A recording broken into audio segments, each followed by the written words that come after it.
Okay. यूहन्ना की किताब उसका 13वां अध्याय और उसकी 4थी पंक्ति से 5वीं पंक्ति तक पढ़ेंगे।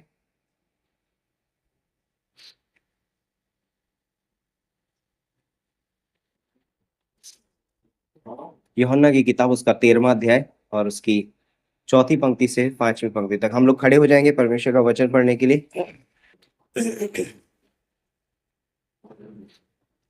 यूहन्ना 13:4-5। भोजन पर से उठकर अपने कपड़े उतार दिए। किसने? यीशु मसीह की बात हो रही है यहाँ पर। भोजन पर से उठकर अपने कपड़े उतार दिए और अंगोछा लेकर अपनी कमर बांधी। तब बर्तन में पानी भरकर चेलों के पांव धोने और जिस अंगोछे से उसकी कमर बंधी थी उसी से पोंछने लगा। आइए हम प्रार्थना करते हैं। परमेश्वर पिता, हम धन्यवाद देते हैं इस खूबसूरत समय के लिए, इस दिन के लिए। धन्यवाद देते हैं कि आप अद्भुत परमेश्वर हैं। आप हमसे प्रेम करते हैं, आप हमारी चिंता करते हैं और आप हमें आदर मान देते हैं। धन्यवाद करते हैं पिता परमेश्वर, आज इस समय को, इस दिन को, इस वचन को आपके हाथों में सौंपते हैं पिता परमेश्वर। आप अगुवाई कीजिए, सहायता और मदद कीजिए पिता परमेश्वर, और आपके लोगों से बातें कीजिए व्यक्तिगत रूप से। प्रभु यीशु मसीह के नाम से मांगते हैं, आमीन। बैठ सकते हैं आप लोग। तो आज का जो हमारा विषय है वो है ब्यूटीफुल फीट, है ना, सुहावने पांव, है ना। लेकिन क्यों हमारे पैर सुहावने हैं? क्योंकि यीशु मसीह बोलता है कि यीशु मसीह ने अपने चेलों के पैर धोए, है ना। वो बहुत खूबसूरत पैर है। पैरों की परमेश्वर क्या करता है? बहुत चिंता करता है। यीशु मसीह पैरों की चिंता करता है। इस दुनिया में यदि हम देखें तो ब्यूटी कॉन्टेस्ट होता है ना, सुंदरता स्पर्धा, है ना। तो किस चीज के बारे में होती है ज्यादा? चेहरा, है ना, फेस। लोग चेहरे को देख करके अनुमान लगाते हैं कौन ज्यादा सुंदर है, कौन ज्यादा नहीं सुंदर है ना। मैं किसी को बुरा नहीं बोलूंगा, कम सुंदर और ज्यादा सुंदर बोलूंगा, है ना। तो यहाँ पर इस तरीके से अनुमान लगाया जाता है संसार में। लेकिन जब हम प्रभु यीशु मसीह के बारे में देखते हैं तो यीशु मसीह ने फेयर एंड लवली का फेस वॉश नहीं लाया, है ना, लाइक गार्नियर का फेस वॉश नहीं लाया। उसने चेलों का मुंह नहीं धोया, है ना, कि तुम खूबसूरत दिखने चाहिए, है ना, तुम्हारे चेहरे पे लाइक दाने ना निकले, ये ना हो। प्रभु यीशु मसीह ने उनसे इस तरीके की बातें नहीं की, है ना। उनका फेस नहीं धोया, लेकिन बोलता है कि उन्होंने उनके पैर धोए। क्यों? क्योंकि परमेश्वर पैरों की चिंता करता है। और पैर जो है बोलता है कि बहुत ही मान्य रखते हैं। यदि आपकी बॉडी में आपके पैर जो है नहीं हो तो आपकी पूरी बॉडी क्या हो जाएगी? बेकार हो सकती है। आप कहीं जा नहीं सकते, आप कुछ कर नहीं सकते, आप उठ नहीं सकते, आप चल नहीं सकते। और बोलते हैं कि पैर जो है वो हमारी पूरी बॉडी को, लाइक अगर पैरों के बारे में देखें अगर, तो पैर जो है हमारी एक मनुष्य की स्ट्रेंथ को बताते हैं। किसको बताते हैं? स्ट्रेंथ, सामर्थ को बताते हैं। यस, आप जब जब चलते हो, आप दौड़ते हो, तो आप पता चलता है यार ये आदमी बहुत ताकतवर है। किससे पता चलता है? जब वो पैरों पे चलता है ना, उसके। और बोलता है कि पैर जो है एक व्यक्ति के चरित्र को भी दर्शाते हैं, उसकी चाल।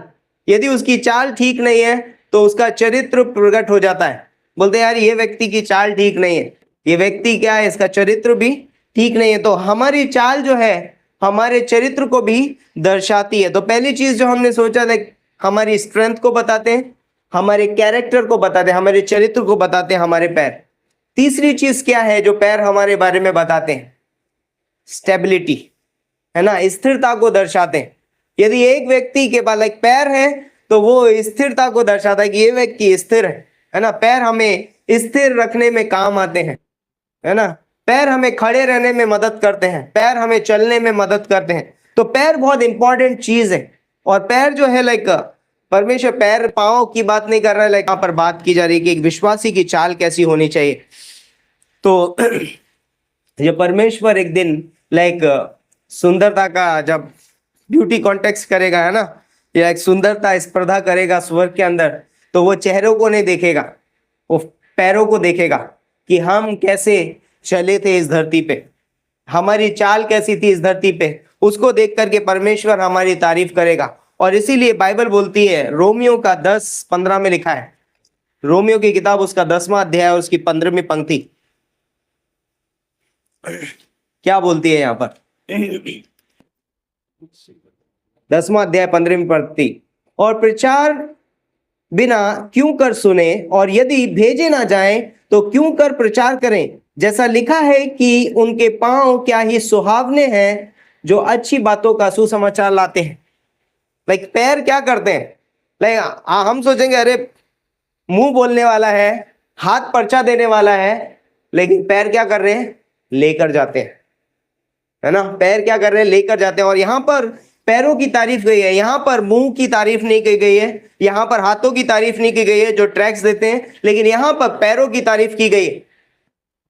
यदि आप बाइबल में भी यार बहुत जगह पे आप पढ़ेंगे तो यीशु मसीह भी लाइक हाथों के विषय बहुत कम बात करता है, लेकिन पैरों के विषय बहुत ज्यादा। लाइक एक बार फरीसी सदूकी ने कहा कि तेरे चेले बिना हाथ धोए खाना खा लेते हैं, तो यीशु मसीह ने कहा जो तुम्हारे अंदर जाता है वो तुम्हें अशुद्ध नहीं करता है ना, हाथ से धोने से कुछ फर्क नहीं पड़ता है। लेकिन वही यीशु मसीह अपने शिष्यों के पैर धोता है यूहन्ना के 13वें अध्याय में। हाथों से ज्यादा बोलते, हाथ जो है हमारे कार्यों को दर्शाते हैं, लेकिन पैर हमारी चाल को दर्शाते। परमेश्वर बोलता है कि तुम्हारे कार्यों से ज्यादा तुम्हारी चाल शुद्ध होनी चाहिए, है ना। हमारे हाथों से ज्यादा हमारे पैर कैसे होने चाहिए? शुद्ध होने चाहिए। और यीशु मसीह ने अपने शिष्यों के पैर धोए, क्योंकि वो कहता है कि तुम दिन प्रतिदिन जब संसार में चलते हो तो हमसे ना जाने और अनजाने में हमसे बहुत सारे पाप हो जाते हैं, है ना, बहुत कुछ कर देते हैं हम। और परमेश्वर बोलता है कि उनका धुलना बहुत जरूरी है। इसीलिए यीशु मसीह ने कहा, लाइक यूहन्ना लिखता है, पहला यूहन्ना 1:9 में, कि यदि हम अपने अपराधों को मान लें तो वो विश्वास योग्य और धर्मी हमें हमारे पापों से, हमारे अधर्म से हमें शुद्ध करने के लिए। लाइक क्यों? क्योंकि लाइक एक विश्वासी होने के नाते ऐसा नहीं है कि एक विश्वासी कभी पाप नहीं करेगा। एक विश्वासी के भी पैर गंदे हो सकते हैं, एक विश्वासी भी अपनी चाल में खराब हो सकता है, लेकिन हमारे पास, हमें घबराने की जरूरत नहीं। हमारे पास एक उपाय है, हमारा बड़ा महायाजक जो वो अनुग्रह के सिंहासन पर बैठा हुआ है, और जब हम उसके पास जाते हैं तो वो हमारे पैरों को शुद्ध कर सकता है। और यीशु मसीह ने वो एग्जाम्पल दिया वहां पर कि तुम्हारे पैर धुलने बहुत जरूरी हैं, क्योंकि पैर यदि गंदे हो तो आप फेलोशिप नहीं कर सकते, है ना, फेलोशिप नहीं कर सकते। लाइक पुराने नियम में लोग जब किसी के घर जाते थे तो एक जन वहां बाहर बैठा रहता था, उनके पैर धुलाता था वो, है ना। क्यों? क्योंकि अंदर जाके संगति में बैठना है, एक साथ भोजन करना है, खाना खाना है। जब परमेश्वर ने मूसा को दर्शन दिया निर्गमन के 3 अध्याय में, तब उसने उससे क्या कहा? मूसा मूसा अपने पांवों से जूतियां निकाल दे, क्योंकि जिस स्थान पे तू खड़ा है वो पवित्र स्थान है। मूसा तू संगति के लिए तब तक नहीं आ सकता जब तक वो जूतियां नहीं उतारेगा। ये फेलोशिप का समय है, ये संगति का समय है, ये हमारे और तुम्हारे बातचीत करने का समय है, इसलिए पैरों से जूती उतार दे। लाइक पैर बहुत इंपॉर्टेंट है। परमेश्वर बोले पैर तुम्हारी चाल को दर्शाते हैं, और एक मसीही जीवन में चाल बहुत ही ज्यादा महत्वपूर्ण भूमिका निभाती है। एक मसीही जीवन कार्यों के आधार पर आंका नहीं जाता है, एक मसीही जीवन चाल के आधार पर आंका जाता है कि आपकी चाल कैसी है। हमारी आत्मिक चाल को क्या बोलते हैं? पैर, हमारे पैर दर्शाते हैं। तो लाइक परमेश्वर भी बोलता है कि ऐसे चलो, है ना, परमेश्वर के पीछे चलो, परमेश्वर के नाम से जाओ, है ना, भेजता भी है, जाओ, चले जाओ, जाके सुसमाचार प्रचार करो। बहुत जगह पे परमेश्वर बोलता है जाओ, है ना, चलो, मेरे पीछे हो लो, है ना। पतरस, याकूब, यूहन्ना सबसे कहा, मत्ती से कहा फॉलो मी, मेरे पीछे हो लो। उसने ये नहीं कहा कि जैसा मैं करता हूं वैसा करो, कर लो, ऐसा कर लो नहीं बोला, ऐसा बोलता है कि फॉलो मी, है ना, मेरी सी चाल चलो। चलना बहुत जरूरी है। तो बोलते कि पैर जो है हमारे शरीर का सबसे महत्वपूर्ण हिस्सा है, क्योंकि पैर जो है वो परमेश्वर पैरों की चिंता करता है। परमेश्वर हमारे पैरों की क्या करता है? चिंता करता है। इसीलिए उसने क्या किया? पैर धोए। श्रेष्ठ गीत उसका 7वां अध्याय और उसकी पहली पंक्ति में भी सुलेमान लिखता है,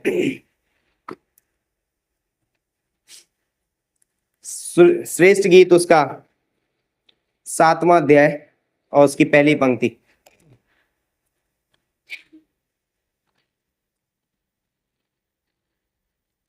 सॉरी, यहाँ क्या लिखा है, आप पाठ पढ़ेंगे सिर्फ। हे कुलीन की पुत्री, तेरे पांव जूतियों में क्या ही सुंदर है ना। बाइबल बताती है, वो बोलते हैं कि तेरे पांव जूतियों में क्या ही सुंदर है। अगर आप इफिसियों का 6वां अध्याय पढ़ेंगे, वहां पर लिखा है कि मेल के सुसमाचार के जूते पहन कर तैयार रहो, है ना। बोलता है कि तेरी जूतियों में तेरे पांव क्या ही सुंदर है। जब एक व्यक्ति सुसमाचार लेकर के जाता है, उसके पैर सुंदर हैं। हम सोचेंगे हमारे पैर सुंदर कैसे, है ना। कब हमारे पैर सुंदर होते हैं, जब हम परमेश्वर के वचन को लेकर के जाते हैं। बोलता है कि तेरे पांव जूतियों में क्या ही सुंदर है। इफिसियों के 6 अध्याय में सुसमाचार के, मेल के सुसमाचार के जूते क्या करो, पहन लो। वो जूतों में हमारे पांव सुंदर हैं। हमारे पांव और किसी चीज से सुंदर नहीं है। जब हम सुसमाचार के जूते पहनते हैं, एक विश्वासी के पांव सुंदर बनते हैं। क्योंकि जब हम सुसमाचार प्रचार करने जा रहे हैं, हम हमारे बारे में नहीं सोच रहे, हम हमारी ओर नहीं देख रहे हैं, हम परमेश्वर के बारे में सोच रहे हैं, परमेश्वर के लोगों के लिए। और परमेश्वर का संदेश लेकर के हम क्या कर रहे हैं, लोगों के पास जा रहे हैं कि हे कुलीन की पुत्री, तेरे पैर जूतियों में क्या ही सुंदर है। तो हमारे पैर बहुत ही सुंदर हैं। लाइक यहोशू की किताब पढ़ेंगे हम लोग। यहोशू की किताब, उसका 3 अध्याय, यहोशू 3 और उसकी 13वीं पंक्ति। यहोशू 3:13। और जिस समय पृथ्वी भर के प्रभु यहोवा की वाचा का संदूक उठाने वाले याजकों के पांव यरदन के जल में पड़ेंगे, उस समय यरदन का ऊपर से बहता हुआ जल थम जाएगा और ढेर होकर ठहरा रहेगा। वाह, यहाँ पर क्या बोलता है, जिस पल याजकों के पैर उस पानी पे टच होंगे, यरदन पे, बोलते हैं कि ये उस समय का टाइम है, लाइक जब नदी अपने पूरे बहाव पर बहती है, लाइक सबसे अधिक। बोलते हैं कि उस समय उसे पार करना बहुत ही कठिन था, यरदन नदी को, क्योंकि वो अपने पूरे बहाव पे बह रही थी, है ना। जब नदी में पानी कम हो तो आप उसे पार करना आसान है, या लाइक आसानी से आप निकल सकते हैं। शायद कमर तक पानी होगा, शायद यहां तक पानी होगा। लेकिन यहां पर अब नदी जो है पूरे बहाव पे है, लाइक बहुत गहरी नदी है और पूरे बहाव पे बह रही है। और परमेश्वर बोलता है कि जब याजकों के पांव क्या टच होगा, हाथ टच नहीं होगा, पांव टच होंगे, बोलता है कि वो नदी, बोलता है कि ऊपर की ओर क्या होगी, सिमट जाएगी। तो नदी का ढाल ऐसा था, ऐसा है। ऐसा नहीं था कि यहां पर ऐसे तरीके से बह रही थी नदी तो पानी इधर की साइड रुक गया। पानी बोलते ढाल से, यहां से पानी क्या हो गया, ऊपर की साइड रुक गया, नीचे आके खत्म नहीं हो गया पानी। सोचिए, परमेश्वर एक अद्भुत कार्य करता है। तो जब हम विश्वास के कदम उठाते हैं, परमेश्वर का अद्भुत कार्य हम देखने पाते हैं कि विश्वास के कदम में सामर्थ है। क्या बोलते हैं, विश्वास के कदम में क्या है, सामर्थ है। वो कुछ भी कर सकता है। यीशु मसीह ने कहा कि यदि तुम्हारे पास राई के दाने की बराबर विश्वास हो तो तुम इस पहाड़ से कहोगे कि समुद्र में जा गिर, और वो तुम्हारे लिए हो जाएगा। एक विश्वास का जब हम कदम उठाते हैं, विश्वास से जब हम चलते हैं। वाइट पहना, स्वर्गदूत देखूंगा नहीं तो। ओके, तो रुकावट के लिए खेद है। तो बोलते हैं यहोशू की किताब में जो हमने पढ़ा कि बोलता है कि परमेश्वर ने क्या किया, यरदन नदी को ऊपर की ओर क्या कर दिया, ठहरा दिया। क्यों, क्योंकि याजकों के कदम उस पे पड़ने वाले हैं। क्या उठा के चल रहे थे याजक लोग, वाचा का संदूक। और वाचा के संदूक में क्या चीजें थी, क्या चीजें थी, 3 व्यवस्था, है ना, बाइबल, परमेश्वर का वचन। दूसरी चीज क्या थी, हारून की लाठी, है ना, छड़ी। और बोलते हैं कि उसमें से कल्ले निकल रहे थे, है ना, फूल निकलते रहते थे उसमें से। वो पुनरुत्थान की सामर्थ को दर्शाता है, पुनरुत्थान को दर्शाता है वो, है ना। तीसरी चीज उसमें क्या था, मन्ना। मन्ना जो है प्रोविजन है, परमेश्वर हमारी क्या करता है, जरूरतों को पूरा करता है। तो एक विश्वासी के जीवन में यदि 3 चीजें जो हैं अगर हैं, परमेश्वर का वचन, परमेश्वर के पुनरुत्थान की सामर्थ, और परमेश्वर का प्रोविजन, परमेश्वर की क्या है, उपाय, अगर उसके जीवन में है तो उसकी चाल बहुत ही खूबसूरत है ना, और वो विश्वास से चलता है, चल पाएगा, क्योंकि ये तीन चीजें हमें विश्वास से चलने में क्या करती हैं, मदद करती हैं। यदि हमारे पास परमेश्वर का वचन है, क्योंकि रोमियो का 10:17 में क्या लिखा है, विश्वास सुनने से और सुनना मसीह के वचन से होता है। और जब हम परमेश्वर के वचन को अपने जीवन में रख सकते हैं, उसके वायदे, उसके नियम, है ना, हम जब अपने हृदय में रखते हैं, हम विश्वास हमारा मजबूत बनता है। और परमेश्वर की सामर्थ के बिना हम चल नहीं सकते। लाइक हम अपनी मसीही चाल में, हम एक आत्मिक चाल तब तक नहीं चल सकते जब तक हमें परमेश्वर से सामर्थ ना मिले, क्योंकि इस संसार में शैतान, संसार और हमारा पापी स्वभाव हमारा दुश्मन है, और वो हमें आत्मिक चाल चलने से रोकता है। वो हमेशा हमारे खिलाफ में खड़ा रहता है। इसलिए बोलता है कि परमेश्वर बोलता है कि हमें उसकी सामर्थ की जरूरत है, हमें उसके पुनरुत्थान की सामर्थ की जरूरत है। अब मैं जीवित नहीं रहा। गलातियों के 2:20 में लिखता है ना पौलुस कि अब मैं मसीह के साथ क्रूस पर चढ़ाया गया हूं, अब मैं जीवित नहीं रहा, परंतु अब जो मैं जीवित हूं तो मसीह यीशु में जीवित हूं, और यीशु मसीह मुझ में जीवित है, उसकी सामर्थ से मैं जीवित हूं। तो हम पुनरुत्थान की वजह से, पुनरुत्थान की सामर्थ में क्या है, आज जीवित है। और ये चीजें हमें चलने में मदद करती हैं, क्योंकि हम अपनी सामर्थ से नहीं चल रहे हैं, हम परमेश्वर की सामर्थ से चल रहे हैं। आज इस संसार में मैं मेरी जरूरतें पूरी करने के लिए नहीं हूं, परमेश्वर मेरी जरूरतों को पूरा करता है, परमेश्वर मेरा रक्षक है ना। ये चीजें हमें ध्यान रखना बहुत जरूरी है। तो लाइक अगली चीज जो हम यहां पर देख सकते हैं, बोलता है कि ये तीन चीजें जो है हमारे पैरों को क्या करती हैं, खूबसूरत बनाती हैं। वचन, परमेश्वर की सामर्थ, और मन्ना यानी कि परमेश्वर का उपाय। ये तीन चीजें हमारे जीवन को, हमारी चाल को क्या करती हैं, हमारे पैरों को क्या करती हैं, खूबसूरत बनाती हैं। अगर ये तीन चीजें हमारे जीवन में नहीं है तो हमारे जीवन में क्या होगा, हम अपने जीवन में हारा हुआ महसूस करेंगे। हम कभी विजय में जीवन नहीं जिएंगे, है ना। यदि हमारे पास वचन नहीं है, परमेश्वर की सामर्थ नहीं है, हम रहेंगे तो इस दुनिया में, लेकिन हम हमेशा हारा हुआ महसूस करेंगे। हम हमेशा क्या करेंगे, अपनी आत्मिक चाल में क्या हो जाएंगे, रुक सकते हैं, हम रुक जाएंगे, चल नहीं पाएंगे, क्योंकि मेरे पास वचन नहीं है, परमेश्वर की सामर्थ नहीं है, उसका उपाय नहीं है। और ये तीन चीजें जब मेरे पास नहीं है, मैं अपनी आत्मिक चाल में रुक सकता हूं, है ना। इसलिए तीसरी चीज बोलता है कि हम डर सकते हैं, हमारे जीवन में डर आ सकता है परिस्थितियों को देख करके। मेरी चाल में मैं डर सकता हूं, जब मेरे सामने कठिन परिस्थितियां आएंगी, परिस्थितियां खराब हो जाएंगी, तो मैं अपनी चाल में क्या हो जाऊंगा, रुक सकता हूं, डर सकता हूं, और हारा हुआ महसूस कर सकता हूं, है ना। इसलिए हमें बोलते हैं कि इसलिए हमें याद रखना जरूरी है कि परमेश्वर की सामर्थ मेरे साथ है, परमेश्वर का वचन, उसके वायदे मेरे साथ हैं, उसके पुनरुत्थान की सामर्थ मेरे साथ है, उसका वो, और ये याद रखना है कि वो मेरा मुहैया कराने वाला परमेश्वर है। एक चीज जो हमें करनी है, जरूरी है, जब हमारी आत्मिक चाल में, परमेश्वर की उपस्थिति के बिना ना चले।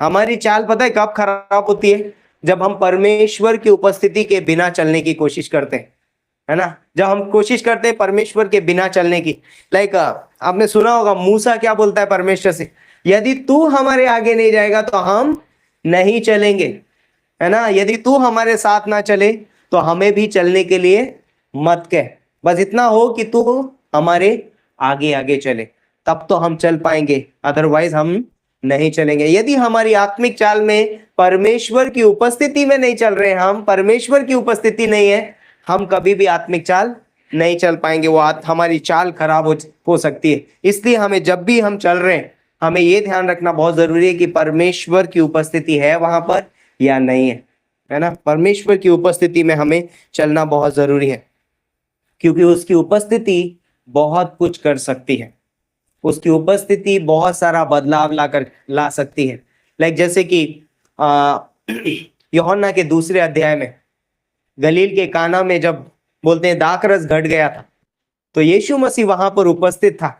इसलिए बोलता है कि उसने वहां पर बहुत बड़ा प्रोविजन लेकर के आया, उपाय किया, मुहैया कराया, है ना, और पानी को दाखरस में बदला, है ना। यूहन्ना अगर आप पढ़ेंगे जब यीशु मसीह नाव के अंदर था और नाव में तूफान आ गया था, तो सॉरी नदी में तूफान आ गया था, तो यीशु मसीह ने क्या किया? वहां पर उस तूफान को शांत किया। यीशु मसीह की उपस्थिति वहां पर थी, इसलिए वो क्या किया? कर पाया। इसलिए हमें याद रखना बहुत जरूरी है कि हमें यीशु मसीह की उपस्थिति में चलना बहुत ही जरूरी है। ओके तो एक मिनट में इसे साइलेंट मोड पे डाल देता हूं। हमारा चुनाव करता है वो हमारे चेहरे को देख करके करता है, लेकिन परमेश्वर हमारा पैरों की आदर करता है। परमेश्वर हमारे पैरों का क्या करता है? आदर करता है। परमेश्वर हमारे पैरों की ओर निहारता है। परमेश्वर हमारे पैरों को चिंता करता है। परमेश्वर हमारे पैरों को धोता है। परमेश्वर चाहता है हमारे पैर साफ रहें, क्योंकि परमेश्वर हमेशा हमारे साथ संगति करना चाहता है। और जब तक हमारे पैर गंदे हैं, हम परमेश्वर के साथ संगति नहीं कर सकते, और जब हम संगति नहीं कर सकते, हमारी चाल अच्छी नहीं होगी। यदि हमें परमेश्वर के साथ आत्मिक चाल में चलना है, तो हमें अपने पैरों को साफ रखना भी बहुत जरूरी है। इसीलिए हमें हमसे जो भी गलतियां होती हैं, अपराध होते हैं, हम उनकी क्या करें? क्षमा जरूर मांगनी है।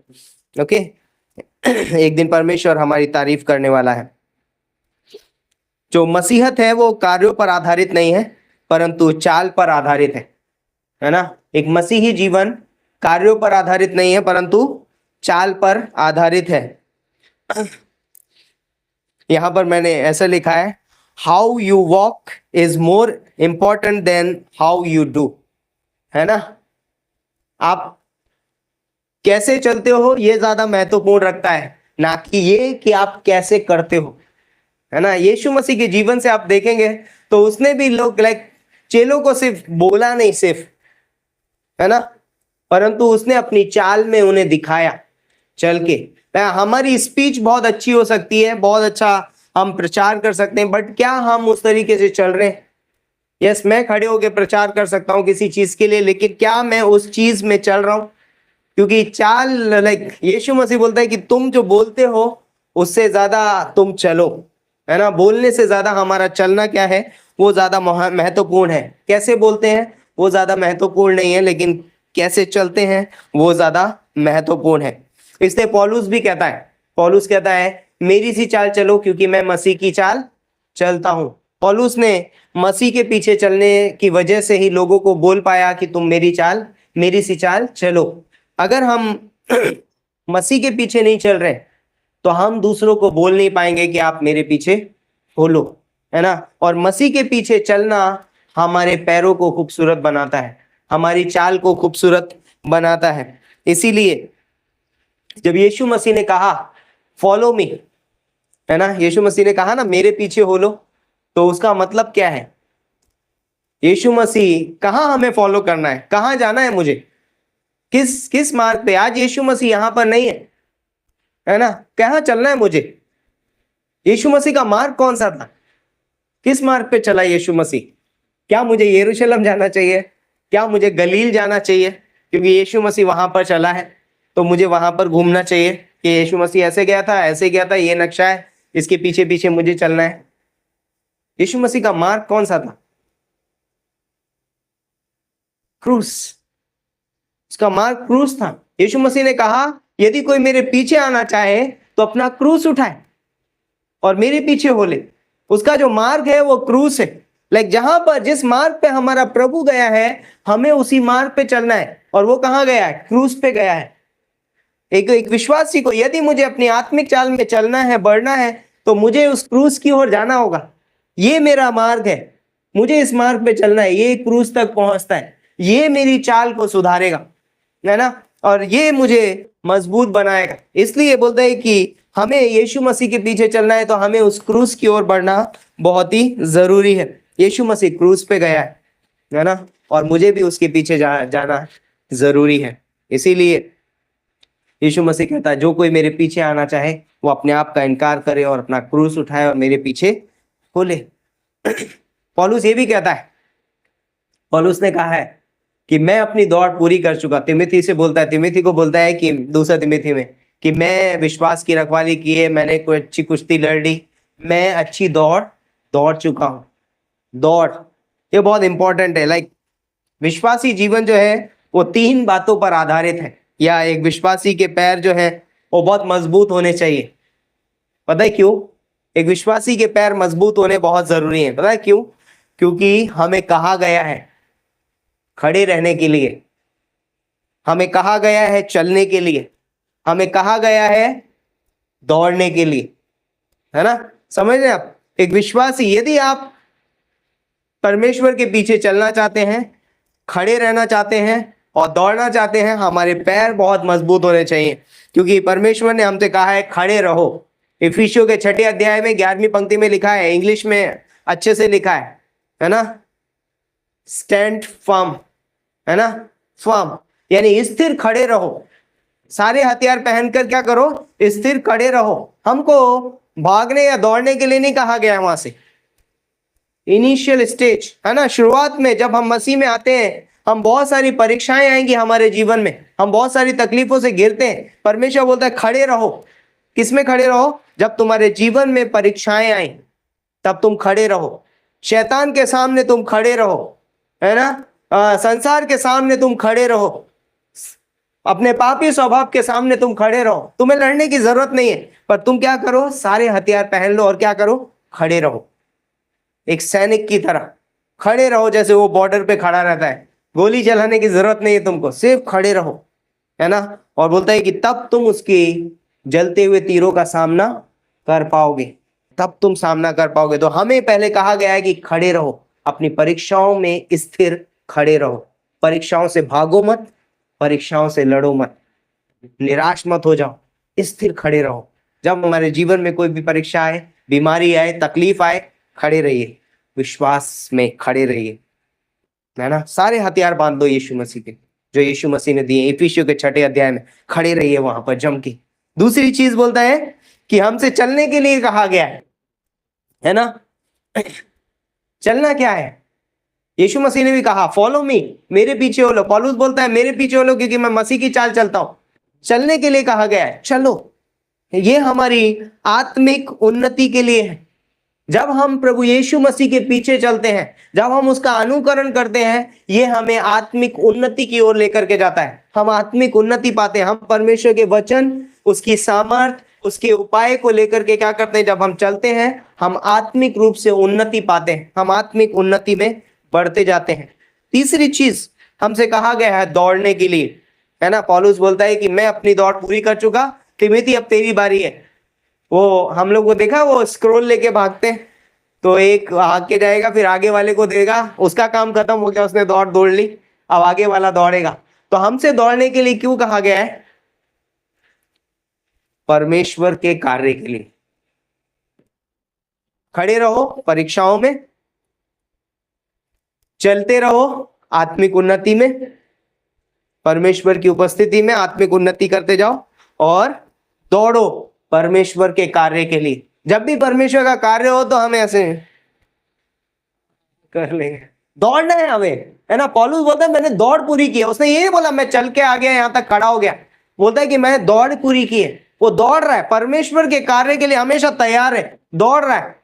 वो कह रहा है वो मकीदुनिया से रोम जाता है, उधर जा रहा है, उधर जा रहा है, यरूशलेम जा रहा है, हर जगह पे वो क्या कर रहा है? दौड़ रहा है परमेश्वर के कार्य के लिए। एक विश्वासी को परमेश्वर के कार्य के लिए क्या करना है? दौड़ना है। मुझे ऐसा नहीं रहना है, मतलब मुझे ढीला नहीं रहना है। परमेश्वर के कार्य के लिए मुझे क्या करना है? स्फूर्ति। दौड़ने वाला व्यक्ति क्या करता है? हमेशा तैयार रहता है, हमेशा दौड़ने के लिए प्रैक्टिस करता रहता है ना? कभी देखा होगा जब रेस में जब जाने वाले होते हैं लोग, तो वो कई बार अपने पैरों को थपथपाते हैं, ऐसे देखेंगे, फिर ऐसे ऐसे करेंगे, हैं, फिर वो ऐसा पोजीशन लेते हैं और फिर उसके बाद दौड़ते हैं। हम यीशु मसीह में क्या कर रहे हैं? दौड़ने के लिए बुलाए गए हैं, उसके कार्य के लिए। पहले खड़ा रहना है, चलना है। हम जब आत्मिक रूप से उन्नति कर लेते हैं, हम सीख जाते हैं परमेश्वर के बारे में, है ना? हम बढ़ जाते हैं परमेश्वर के ज्ञान, उसकी समझ में। तब हम क्या करते हैं? आप परमेश्वर के कार्य के लिए हम क्या कर रहे हैं? दौड़ रहे हैं। एकदम से हमें दौड़ने के लिए नहीं बुलाया गया। Stand, walk and run. Stand, walk and run. पहले खड़े हुइए, है ना? फिर चलिए, फिर दौड़िए।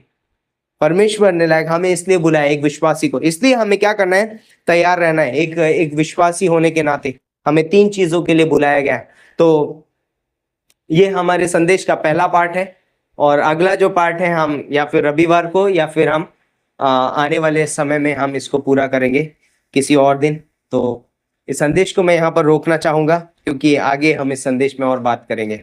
आमीन। आइए हम प्रार्थना करते हैं। परमेश्वर पिता, हम धन्यवाद देते हैं इस खूबसूरत समय के लिए, इस दिन के लिए।